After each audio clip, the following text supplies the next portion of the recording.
안녕하세요. 하이트와증권 스마트 센터 이하진 과장입니다. 오늘은 이제 이건희 부장님과 이제 로봇 관련주와 좀 시향에 대해서 설명하도록 하겠습니다. 안녕하세요. 네, 안녕하세요.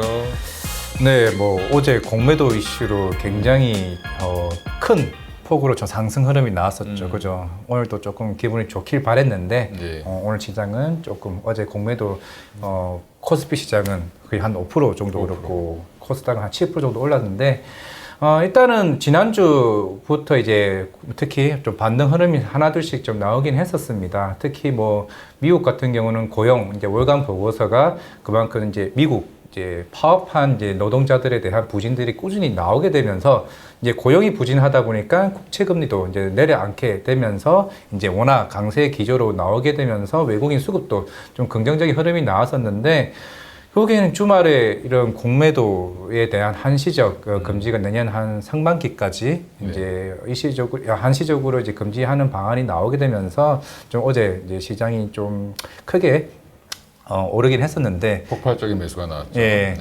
그러면 이제 저도 이제 얘기를 하겠지만은 이제 부장님께서는 이 현상에 대해서 어떻게 생각하시나요? 일단 단기 이슈로 보고 있고요. 일단 오늘도 보면 추가 상승이 가능할 걸로 생각을 했지만 네. 사실은 어제 많이 올랐던 것 반 이상 반납하고 있죠. 그렇죠. 결국엔 무슨 말이냐면 외국인들이 공매도를 못하게 해도 지금은 당장 쇼커버링을 해야 되니까 사야 되는데 사서 갚아야 되는데 어제는 급하게 샀고요. 주말에 갑자기 나왔기 때문에. 네.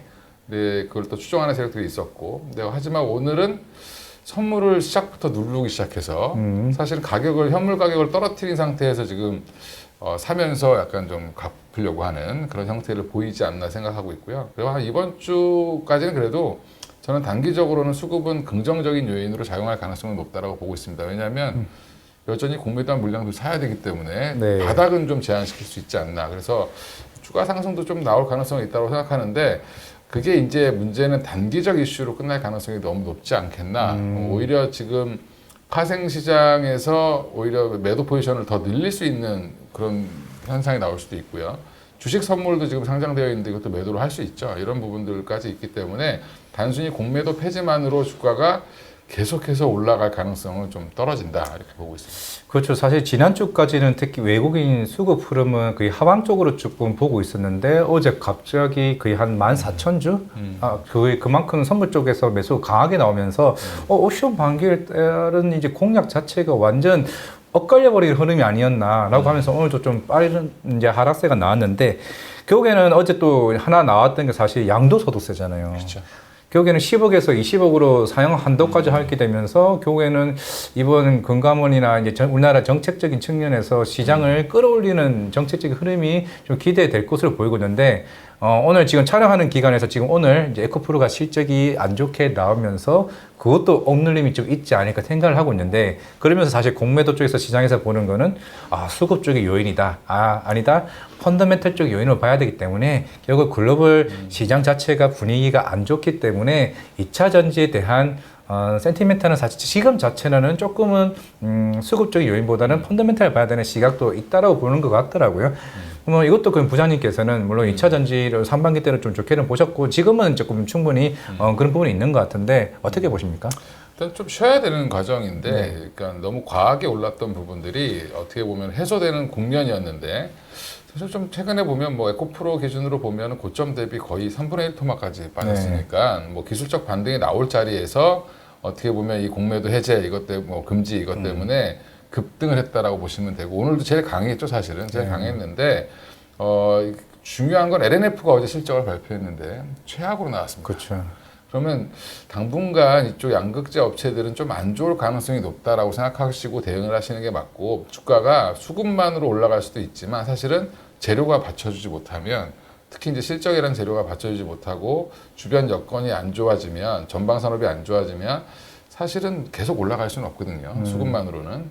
그러면 사실 지금은 반등 시 물려있던 분들은 빠져나올 좋을 기회 이라고 생각하시고 대응을 하시면서 비중을 좀 줄이셔야 되지 않나 이렇게 생각하고 있습니다. 전반적으로 이제 지금 이벤트적인 흐름이 다음 주에 이제 APEC이 열리게 되고 이제 사실 그동안 지난주에는 BOJ나 FOMC가 이제 지나갔고 굉장히 큰 허들을 넘은 흐름인데 결국에는 미국 정부과의 정상회담 이슈가 뭐 반도체 규제의 완화 흐름도 나올 수 있다. 뭐 결국에는 왕이도 가고 뭐 허리펑 그 부총리죠. 결국에는 시진핑까지 간다라고 하게 되면은 실제로 연말 랠리에 대한 흐름 좀 기대를 한다라고 좀 시장에서는 결국 크게 보고 있는 것 같은데 제가 봤을 때도 확실히 뭐 반도체 규제 완화 이슈가 제일 중점이 될 것으로 보이고 있고 실제로 중국 반도체도 네덜란드의 그 EUV 장비를 그 크게 계속 주문하는 흐름도 나오고 있다라고 보고 있기 때문에 결국에는 이 부장님께서도 미국 중국 간의 이 정상회담 이슈가 크게 큰 변곡점이 될 것이라 보고 계신 거죠. 일단 뭐 한 달 만나는 것 자체는 굉장히 긍정적인데 과연 만나서 좋은 결과를 낼 수 있을까는 약간 좀 의문점이 있고요. 왜냐하면 계속 지금 강대강으로 가는 사실 일방적이죠. 어떻게 보면 미국의 일방적인 강세인데 지금 뭐 중국 입장에서는 아주 조그맣게 뭐 광물 규제 뭐 이런 거를 좀 하면서 약간 좀 어떻게 보면 방어적으로 이제 대응은 안 할 수 없으니까 하고 있는 상황인데 만약에 미국이 전격적으로 이제 풀어준다라고 하면 반도체 규제를 어느 정도 가이드라인을 줘서 뭐 아주 최첨단 빼고는 다 풀겠다라고 얘기를 하면 시장이 굉장히 긍정적일 것 같고요. 근데 미국 입장도 지금 선거철을 또 앞두고 있기 때문에 이게 너무 풀어줄 수도 없고 그 다음에 또 너무 조일 수도 없는 그런 왜냐하면 미국 자체 기업들 월가에서도 지금 뭐라고 많이 하고 있다라는 부분이고 민주당의 또 지지 기반이 또 그쪽에 있기 때문에 이런 부분들 때문에 사실 저는 어느 정도 이제 풀어주게 되면 우리 증시에는 호재가 될 가능성이 있다고 보고 있습니다. 맞습니다. 사실 저도 이제 이번 에이펙 정상회담에 대해서 중국이 뭐가 이렇게 급해서 항상 그 갑질 같은 느낌으로 있었는데 뭐 왕이도 가고 다 가고 하는 흐름이 그만큼 중국 입장에서도 좀 굉장히 다급한 흐름이 아닌가라고 생각을 하고 있습니다. 일단 시황은 일단 여기까지 하겠고요. 오늘 이제 이건희 부장님께서 이제 로봇 관련 산업주를 가지고 오셨는데 물론 최근에 로봇 이제 흐름들이 굉장히 좀 좋았던 흐름도 있습니다. 뭐 특히 미국 뭐 국채금리도 이제 빠지게 되면서 성장주에 대한 흐름이 좀 본격적으로 나오지 않을까 생각을 하고 있는데 일단 로봇 산업주는 이제 어떻게 보고 계십니까? 로봇을 이제 어떻게 규정을 하느냐가 되게 중요할 것 같은데 일단 예전에 에코프로를 계속 얘기했으니까 오늘 그 빗대어 말씀드리면 에코프로가 초창기 때 사실은 전동 공구에다만 납품을 했던 보쉬에 들어가는 2차 전지 거기에 납품하던 회사가 이제 자동차까지 이제 확장을 시킨 건데 근데 자동차로 진입한다는 시기에 보면 주가가 막 급등을 했다 급락을 했다 이걸 반복을 합니다. 근데 지금 로봇주들이 보면 그런 상황이다. 그러니까 성장 초입 국면, 이제 기대는 있는데 아직 실적은 안 나오는 시기.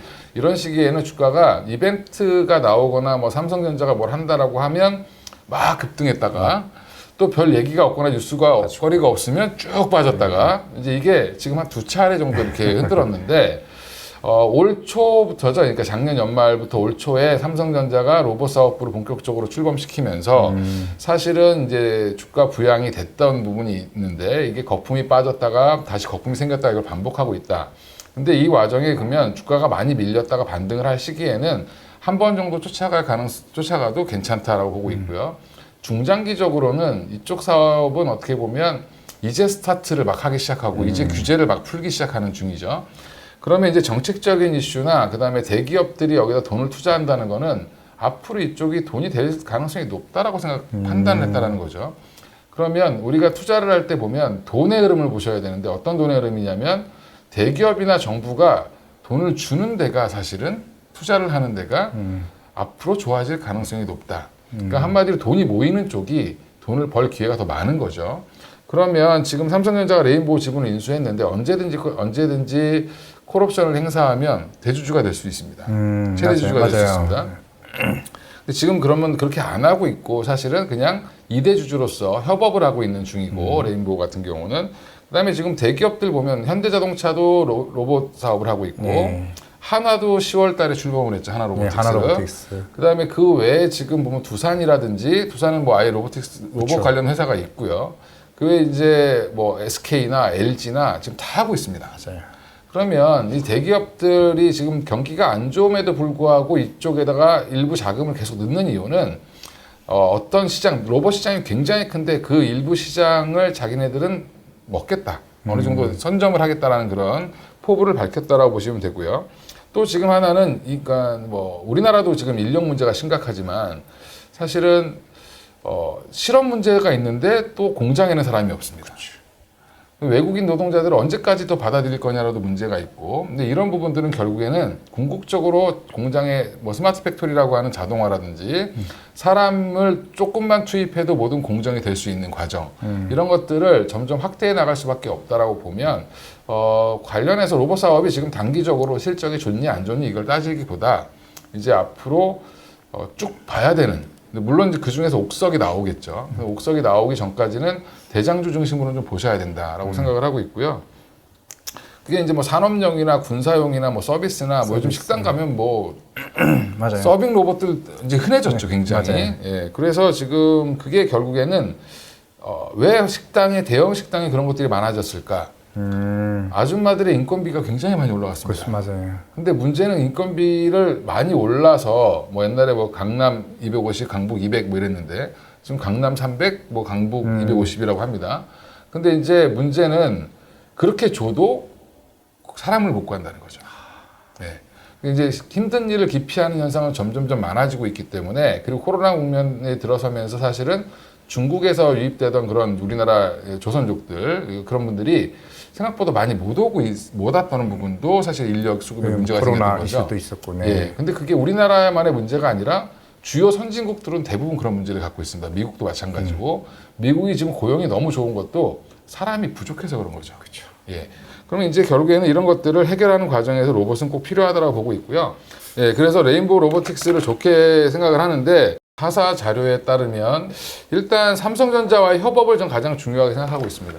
결국엔 로봇 시장을 이끄는 건 아마 삼성전자가 될 거다. 보핏의 출시 그런 기대감 시작해서 내년부터는 아마 본격적으로 삼성전자가 로봇으로 이제 매출을 발생시키는 원년이 될 텐데, 그렇게 되면 뭐 레인보우와의 이제 협업을 좀 더 기대해봐도 괜찮다라고 생각하고 있고요.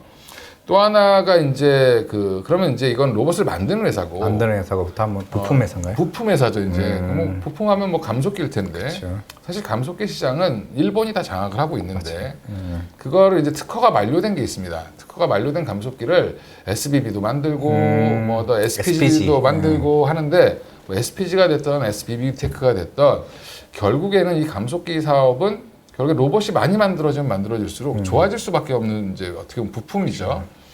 그렇기 때문에 이제 그 중에 뭐 SBB가 됐든 SPG가 됐든 뭐 보시면 되는데, SBB 테크 같은 경우 보면 원래 산업용 베어링이랑 정밀 감속기를 만들던 회사이기 때문에 그걸 이제 이 로봇 감속기까지 온 거라고 보시면 되고, 이게 지금 이제 왜 또 이 회사가 또 주목되냐면 삼성 웨어러블 로봇이 지금 되게 주목을 받고 있잖아요. 네.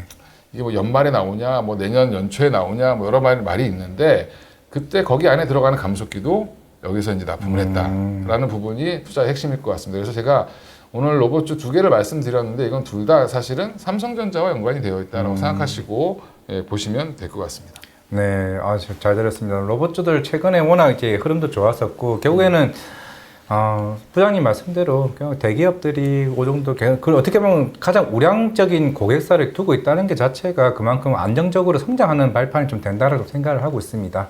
뭐 최근에 뭐 두사 로보틱스도 140만 주 보호 예수 물량이 풀렸던 만큼 오히려 좋은 대안이 좀 되지 않을까 생각을 하고 있습니다. 네, 오늘 이제 말씀 잘 들었고요. 다음 시간에 다시 찾아뵙도록 하겠습니다. 네, 감사합니다.